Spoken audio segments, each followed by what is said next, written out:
ඒකයි මේ දැන් ගැලවීම කියලා ඔයගොල්ලෝ තේරුම් ගන්න ඕනේ. ඔයගොල්ලන්ගේ මේ මනුෂ්‍ය ජීවිතය ඇතුළෙම තමයි ඔයගොල්ලන්ට පිරිනිවන් පාන්න අවස්ථාව තියෙන්නේ.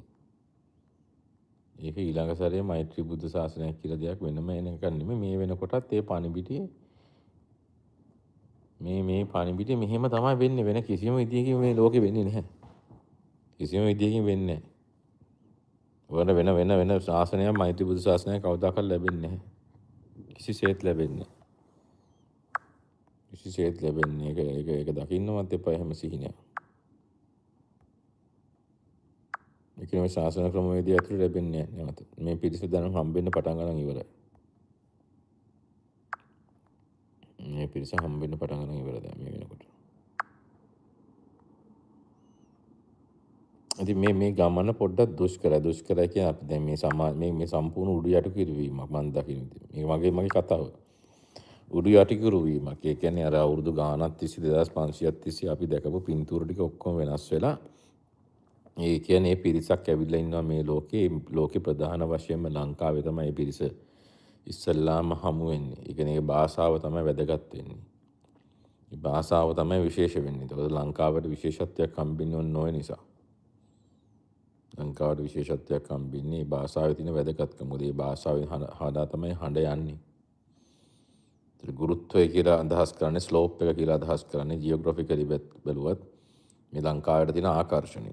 මේ ආකර්ෂණ ශක්තිය ලංකාවට වැඩි. ඒකට තමයි කියන්නේ ලෝවස් ග්‍රැවිටි තියෙනවා කියලා වෙනාසයක් එහෙම කියලා තියෙනවා කියලා කතාවක් තියෙන්නේ. ඉතින් මේ හැම දෙයක්ම එකතු වෙලා හේතුවක් වෙනවා. ඒක තමයි මේ බුදුන්ගේ දීපේ කියලා කියන්නේ. මේ ප්‍රඥාවන්තයා බිහි වෙන්නේ එතන. මේ ප්‍රඥාව පහළ වෙන මූලික වැඩසටහන ක්‍රියාත්මක වෙන්නේ එතන. මොකද්ද ප්‍රඥාව කියලා කියන්නේ? ප්‍රඥාව කියන්නේ දැනුම නෙමෙයි. ප්‍රඥාව කවදාකවත් ඇස් දෙකෙන් කියවලා ගත්ත දෙයක් නෙමෙයි. දැන් ඔයගොල්ලෝ හිතන් ඉන්නේ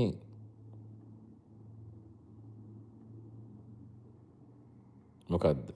යම් කිසි කෙනෙක්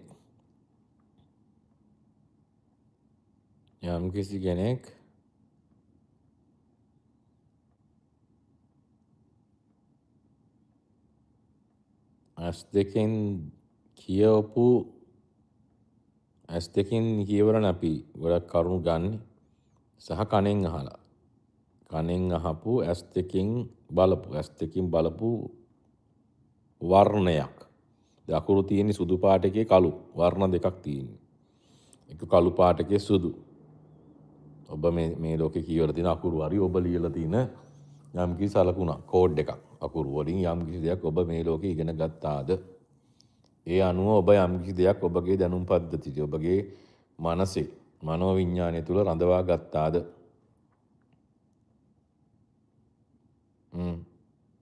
අන්නේ මනෝවිඤ්ඤාණය තුල රඳවාගත්ත කිසිම දෙයකින් කිසිම විදියකින් ප්‍රඥාව පෙන්වන්න බෑ.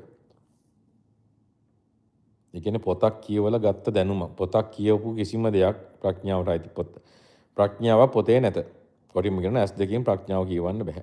ප්‍රඥාවක් ලබා ගන්න බෑ ඇස් දෙකෙන් කියවලා. ඇස් දෙකෙන් වචන බලලා. ඒ වගේම කනෙන් වචන අහලා. දැන් ඔබ හිතන්න ඔබ සිංහල භාෂාවයි ඉංග්‍රීසි භාෂාවයි තමයි සාමාන්‍යයෙන් දන්නේ. සිංහල සහ ඉංග්‍රීසි භාෂාවේ අකුරු ඇල්ෆබෙට් එක සිංහල ශබ්දකෝෂය ලියපු අකුරු වලින් අහපු කිසිම දෙයකින් ප්‍රඥාව ලැබෙන්නේ. ඔන්න ඔය වගේ දෙයක්. එතකොට තේරෙනවද මේ කතාවේ තියෙන බරපතලකම?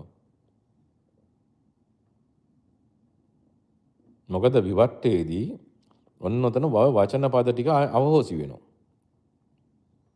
එතකොට විවට්ටේ කොහොමද එතකොට අහනවා විවට්ටේ කොහොමද කතා කරන්නේ කියලා. නෑ. විවට්ටේ නිකන් කතා කරනවා නෙමෙයි.